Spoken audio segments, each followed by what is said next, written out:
जमाने तेजो स्वरूपिणि सुवर्ण विभूषितांगी सौवर्ण वस्त्र परिवेष्टित दिव्य देहे श्रीलक्ष्मी भक्त वरदे तव सुप्रभातम्।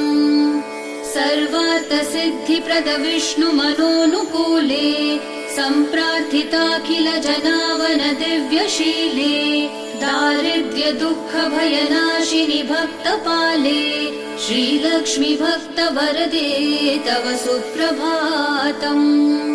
चन्द्रानुजे कमल कोमल गर्भजाते चन्द्रार्कवह्नि नयने शुभ चन्द्र वक्त्रे हे चन्द्रिका समसुशीतल मन्दहासे श्रीलक्ष्मी भक्त वरदे तव सुप्रभातम्। श्रीयादिलक्ष्मि सकलेत्सित दान दक्षे श्रीभाग्यलक्ष्मि